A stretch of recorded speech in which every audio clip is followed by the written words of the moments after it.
Hello, my pretties. It's the Queen of Lions here, and today we are back with another episode of Shadow Tales.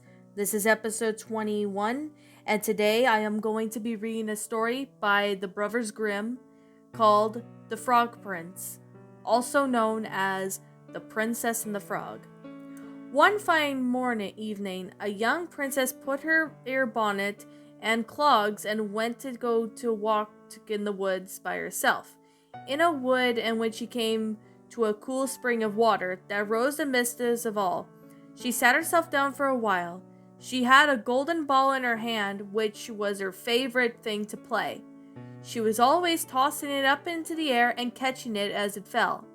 After a time she threw it up so high she missed catching it and it fell. The ball unfortunately bounded away and rolled upon the ground. At last it fell into the spring. The princess looked at the spring for her ball, but it was very deep. It was so deep that she could not see the bottom of it. Then she began to wail at her loss, and then she looked up. If only I can have my ball again, I would give all my fine clothes and jewels and everything I could have in the world. While she was speaking, a frog poked his head out of the water and said, "Princess, why do you weep so bitterly?" he asked. "Well, at last," she said. "What can you do for me, you frog? My golden ball has fallen into the spring." The frog then looked at the princess. "I want your pearls and jewels and fine clothes, but if you will love me and let me live with you and eat from your golden plate and sleep upon your bed, I will bring your ball again." "What nonsense," thought the princess, but this silly frog was talking. When he could never get out of the spring to visit me, may be able to get the ball for me, and therefore I will tell him that he should have what he asks. So she said to the frog, "Well, if you bring me my ball, I will do all you ask." The frog then put his head down and dived deep into the water, and after a little while he came up again with the ball in his mouth and threw it at the edge of the spring. As soon as the princess saw her ball, she ran to pick it up, and she was so overjoyed she had it again. And then she never thought of the frog, but she ran home with it so fast as she could. The frog called out to her, "Stay, princess, and take me with you as you say." But she did not stop and hear a word. The next day, as the princess had sat down to dinner, she heard a strange noise. Tap, tap, splash, splash, as if something was coming up from the marble staircase. She heard a gentle knock at the door, and a little voice cried out and said, "Open the door, my princess dear, open the door." Then the princess got up and opened the door, and therefore she saw the frog, and she had quite forgotten. At the sight she was sadly frightened, but shutting the door as fast as she could to get back to her seat. The king, her father, and seeing something that had frightened her, asked her what was the matter. "There is a nasty frog," she said at the door, "and lifted my ball all for me and out of the spring this morning. I told him what should live here with me, thinking there could be never out of the spring. But he is at the door and he wants to come in," the princess said. While he was speaking, the frog knocked again at the door and said, "Open the door, my princess dear," he said again. Then the king said to the young princess, "As if you've given your word, you must keep it. Now go and let him in," he said. She did so, and the frog hopped into the room.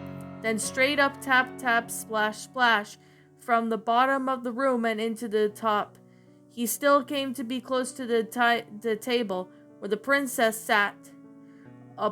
Pray lift me upon the chair," he said to the princess, "and let me sit next to you." As soon as she had done this, the frog said, "Put your plate near me, I may eat out of it." And she did that, and when he has eaten as much as he could, he said, "Now I'm tired. Carry me to bed, and put me into bed." The princess, although very unwillingly, took him in her hand and put him upon the pillow of her own bed, where they slept all night long. As soon as the light jumped down the stairs and went out of the house. "Now then," the princess thought, "at last he's gone, and I shall be troubled with him no more." but she was mistaken. When night came again, she heard the same tapping on the door, and the frog came once more and said, "Open the door, her princess dear," he said. When the little princess opened the door, the frog came in and slept upon her pillow like before, till the morning broke, and he had the third night that he did the same. But when the princess awoke the following morning, she was astonished to see, instead of the frog, there was a handsome prince, gazing on her with the most beautiful eyes that she's ever seen, standing at the head of her bed. He told her that he had been enchanted by a spiteful fairy who had changed him into a frog, and that he had been fated to be abided till some princess would take him out of the spring and let him eat the former plate, and sleep upon her bed for 3 nights. "You," said the prince, "you have broken this cruel charm, and now I have nothing to wish for but that you should go with me to my father's kingdom. There I will marry you and love you for as long as you live," the prince said. The young princess, you may be sure that it wasn't long in saying, "Oh yes," to all this, and spoken in a gay coach drove up. It's worth 8 beautiful horses, decked with plumes of feathers, and golden harness behind the coach.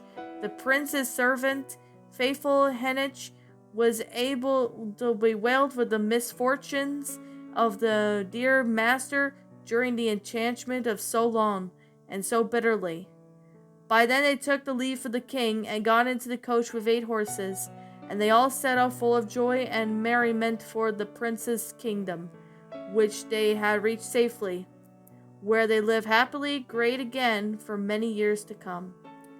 And that, my little pretties, was The Frog Prince, also known as The Princess and the Frog by the Brothers Grimm. I hope you all enjoyed this episode of Shadow Tales, and if you did, please leave a like, hit the subscribe button, ring the bell for notification, and I will see you all in the next upload.